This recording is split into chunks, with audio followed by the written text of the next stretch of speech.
അപ്പോൾ വളരെ ദൗർഭാഗ്യകരമായ ഒരു ന്യൂസാണ് നമ്മൾ കേട്ടത്. ഈ ഒരു പ്ലെയിൻ ക്രാഷ് ഉണ്ടാവുകയും അതിൽ ഒരുപാട് ആൾക്കാർ മരിക്കുകയും ഒക്കെ ചെയ്തത് അത്ര പ്ലസൻ്റ് ആയിട്ടുള്ളൊരു ന്യൂസ് ആയിരുന്നില്ല അല്ലേ. നമുക്കിപ്പോഴും അതിൻ്റെ ഒരു വിഷമമുണ്ട്. ഇപ്പോൾ നമ്മളും ഇങ്ങനെ പോകുമ്പോൾ എങ്ങനെ നമുക്കറിയില്ലല്ലേ എന്ത് സംഭവിക്കും ഏത് സംഭവിക്കും എന്നൊക്കെ. അപ്പോൾ അതിൻ്റെ ഇടയിൽ ഇങ്ങനെയൊക്കെ കമൻറ്റ് ഉണ്ടെങ്കിൽ അത് വേറൊരു ഗട്സ് തന്നെ വേണം. ഒരു നായർ സ്ത്രീ ഉണ്ടായിരുന്നു, കേരളം സർക്കാർ ജോലി നൽകി അവർ ലീവ് എടുത്ത് വിദേശത്തേക്ക് തേടിപ്പോയി. കിട്ടേണ്ടത് കിട്ടി. നായർ സ്ത്രീകളുടെ പാരമ്പര്യം തനിക്കറിയില്ലേ, വലിയ നോക്കി പോകുന്നവരാണ്. എന്ത് മനസ്സാണല്ലേ, ഒരാൾ മരിച്ച് കിടക്കുമ്പോൾ പോലും ഇങ്ങനെയൊക്കെ പറയണമെങ്കിൽ വളരെ രണ്ട് ചെറിയ കുട്ടികളുടെ ഒരമ്മ.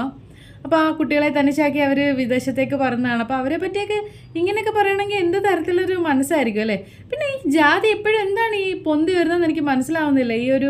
ഈ ഒരു കാലത്ത് എങ്ങനെയാണ് ഈ ജാതി പൊന്തി വരുന്നതെന്ന് എനിക്ക് ഓർത്തിട്ട് കിട്ടുന്നില്ല. നമ്മൾ ഈ ജാതിയുടെ മതത്തിൻ്റെയും പുറകിൽ അടിക്കുമ്പം പല രാജ്യങ്ങളും വളരെ മുന്നിലെത്തിക്കഴിഞ്ഞു ഒരുപാട് കാര്യങ്ങളിൽ. നമ്മളിപ്പോഴും ജാതിയും മതവും ഒക്കെ പറഞ്ഞ് അതിൻ്റെ കുശുമ്പും നുണയും ഒക്കെ പറഞ്ഞിരിക്കുകയാണ്.